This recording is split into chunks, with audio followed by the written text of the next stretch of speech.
And welcome back to the Buzz and the Keys with Pam and Rhonda here on Conch 1500 AM, streaming live at concham.com. People are waving at me outside the window.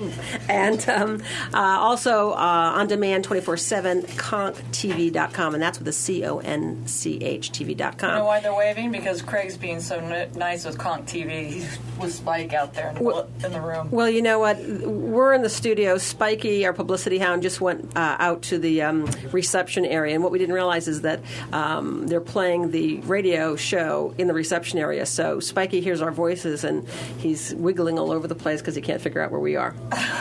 Anyway, we're here with Karen Bowers and Mary Lou Hoover to talk about the dragon boat races, which are coming up this Saturday. Hi, girls. Yeah, welcome. Yes, thanks for having us. Yeah, I know. Well, this is kind of an exciting thing. It is. It is. It's the second annual Battle in the Bay Dragon Boat Festival at Sombrero Beach and Marathon. It's this Saturday.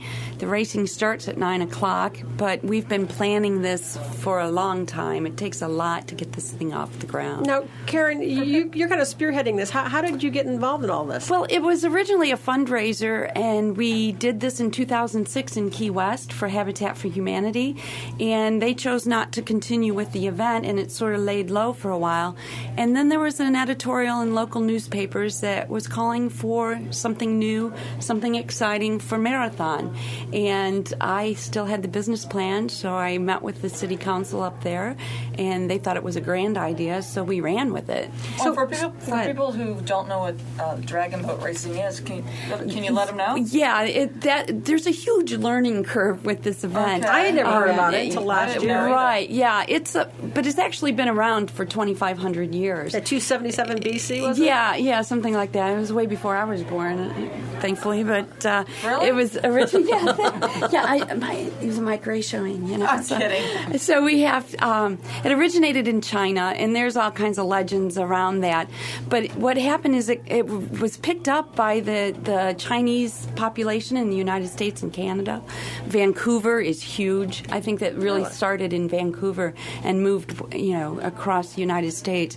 It's a big event in Canada. It's fairly new to South Florida. Tampa does a big race the weekend before us, and so around 2005 is when it really trickled down here to the Florida Key. Well, we were at Paradise one night. Paradise is a great bar and restaurant on Little Torch Key. And a sponsor. And Kev Freeman. Yes. And, he's got this big, 300-foot dock that goes out from the restaurant. Right. You can pull up your boat and everything. But I saw this really unusual... 40-foot long canoe is what it looks like, with dragon scales. Right. We're sitting at the bar because there's these panoramic windows that overlook the water. And we were saying, what in the world is that? Well, that's a stripped-down version. We don't use the the ornamental dragon head or tail when we practice. Those are usually used for the festival, and we usually don't practice with a drummer.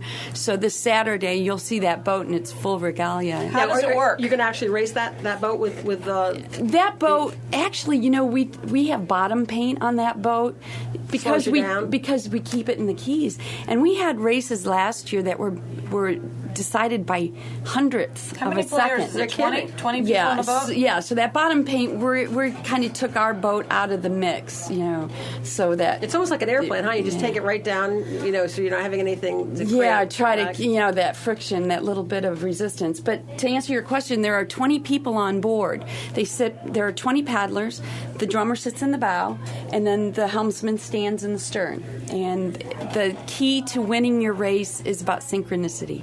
And it's not about strength so much as working together as a team. And what does the drummer do? Is it the just drummer actually?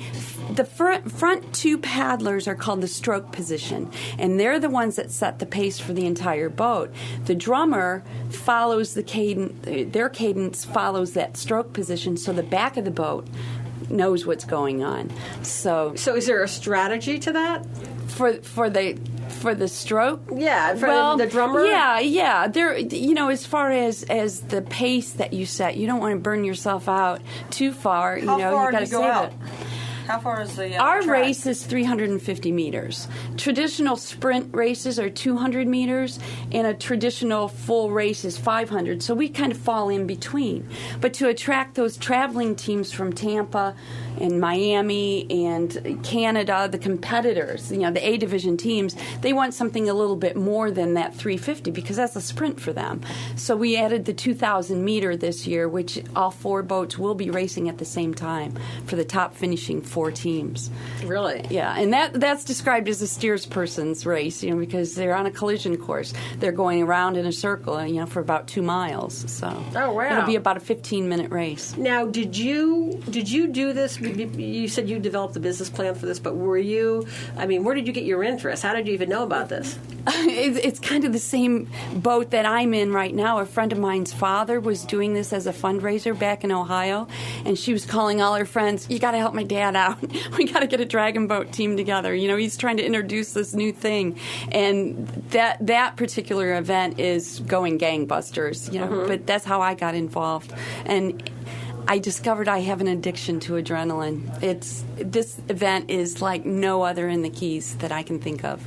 Yeah, and you actually got funding, didn't you, this year from the TDC DAC 3 stepped up to the plate, which made a huge difference as far as promoting the event. Yeah, because I know last year you were doing. I mean, I would get your emails and stuff, but we hadn't really heard too much about it. Yeah.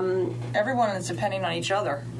Yeah, and if you watch our little video that's on Conch TV, we talk about, you hear me yammering on about teamwork, but it's not just the organizing committee, the community, the sponsors, the media. I mean, this thing is so entrenched in teamwork that it can't be done by any one person. Well, we're getting ready to go to break, but when we come back, we've got Mary Lou Hoover here, too, from Girls Night Out, who has a team who's going to actually be competing in this race. And we want to talk to you a little bit about that and your strategy and Girls Night Out and some of the women that are going to be participating. Because you have an all-women's boat? All-women's boat. Okay. And you've been practicing long and hard on this. We have. We've been practicing probably longer than most of these teams. So all right, great. We're looking forward to the challenge. All right, we're going to talk about that in just a couple of minutes. You're listening to The Buzz in the Keys with Pam and Rhonda here on Conch 1500 AM, streaming live at concham.com and also on demand 24/7 on conchtv.com. Stick with us. We'll be right back. Do you want these?